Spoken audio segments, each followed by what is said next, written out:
Well, time is running. Lightning talks. So next speaker, we are going to have Jeanne Tan. She's a digital marketing specialist for more than 10 years. She is the founder of Standout Professionals. They help polish the skills and visibility of starting professionals.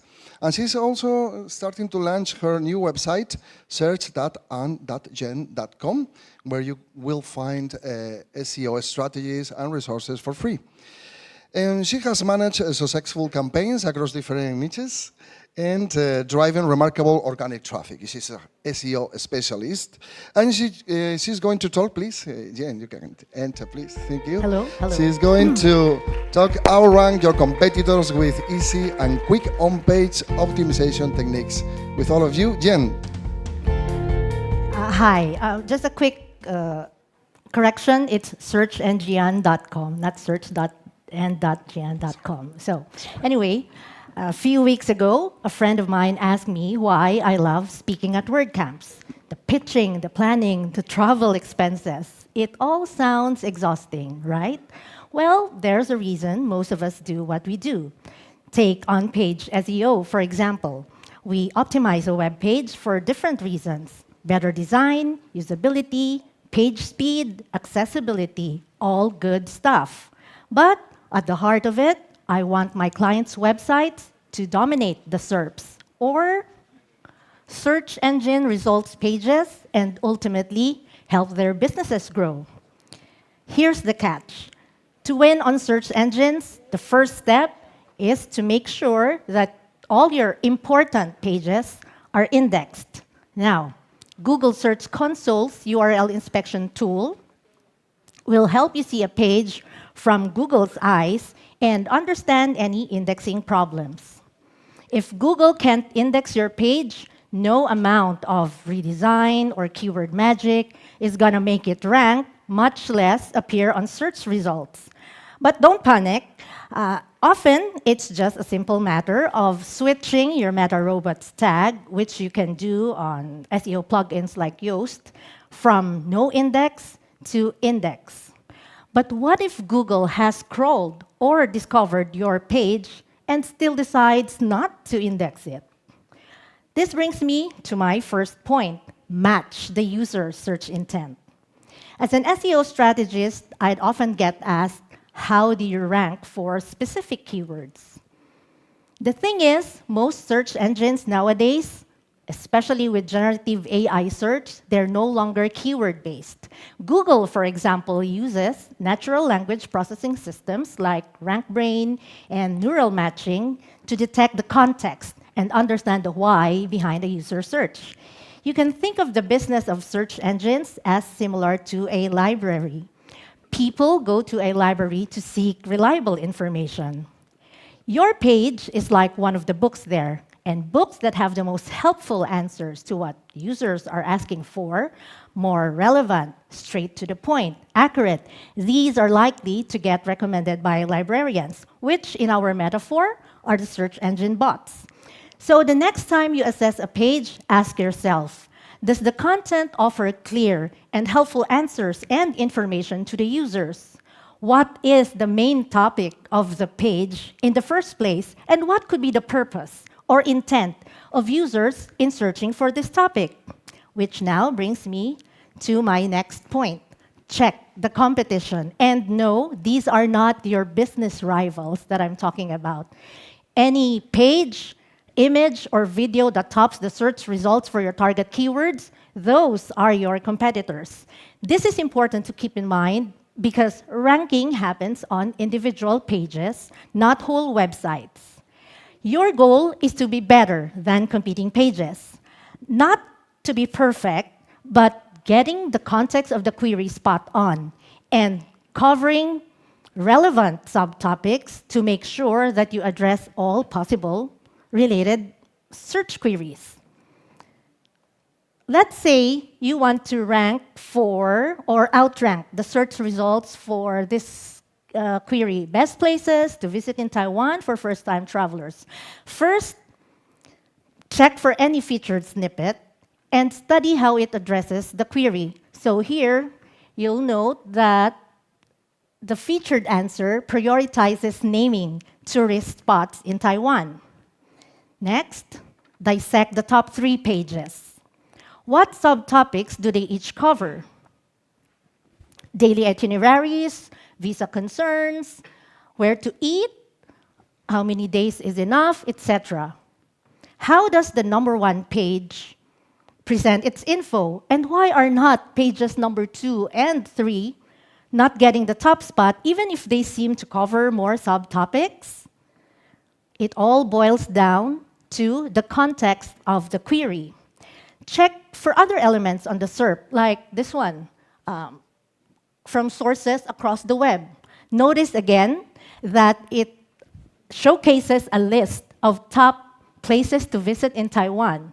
Now, people also ask, and related searches, these are the relevant subtopics. So,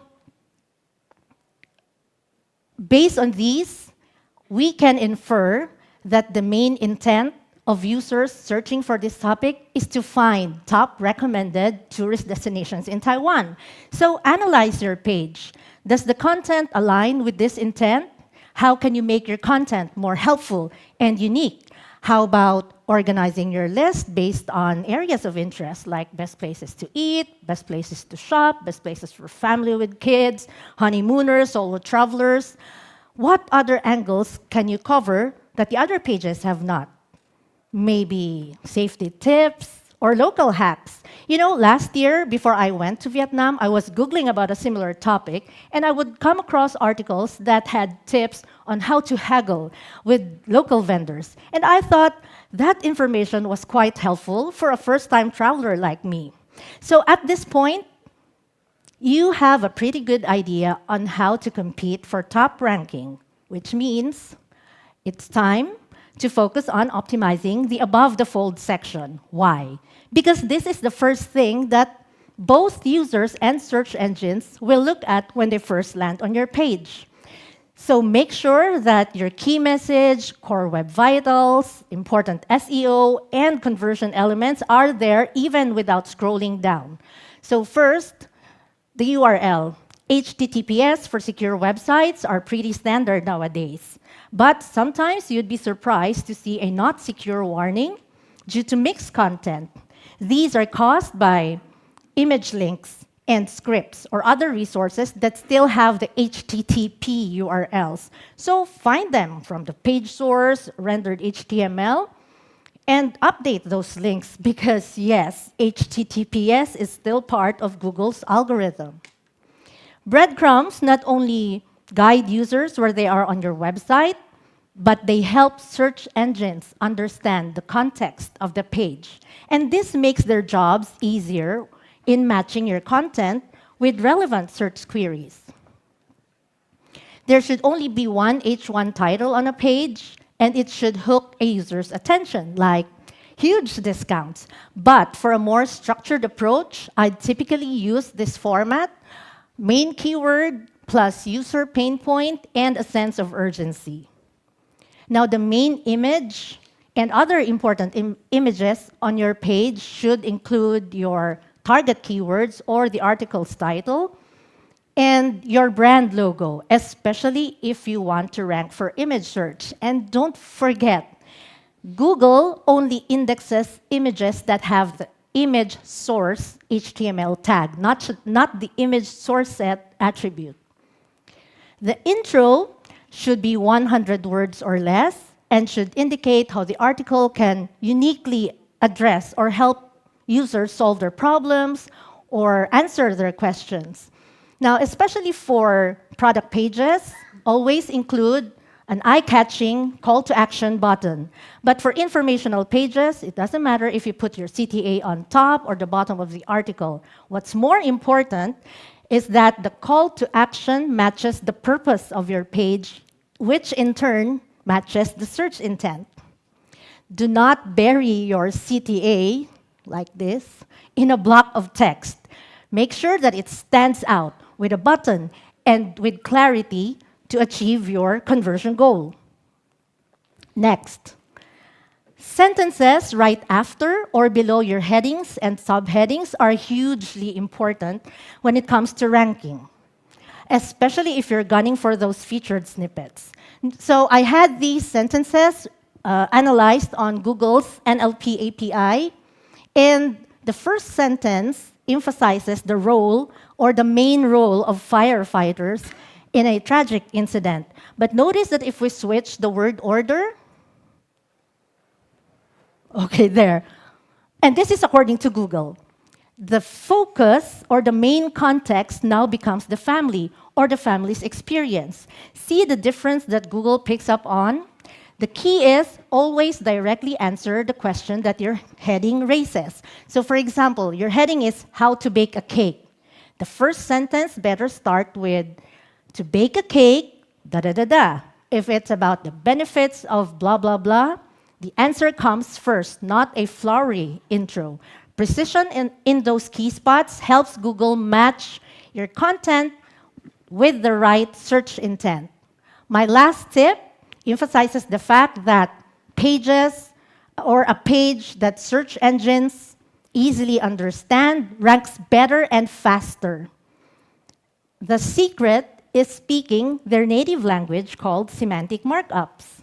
Now, semantics are less about the language you use, but more about the attributes, relationships, and context of a topic. Did you know that Google doesn't understand or care if your page is written in Taiwanese, Japanese, or English? In its eyes, these are all just data with patterns. Now, structured data helps Google read between the lines of your web page. Let's say you have a product page that sells Taiwanese coffee. By using schema, you are explicitly telling Google the price, the currency, the brand, the product descriptions, even the user ratings in a more organized and understandable set of data, which is why it's called structured data. For more checklists and other ranking signals, please Google my name, Jeanne Tan, SEO, just in case this QR code doesn't work, because it didn't for me for some reason earlier. Thank you. You've been a great audience. Thank you so much, Jeanne. Here is a gift of the organization for you. Thank you so much. Great talk. Great talk.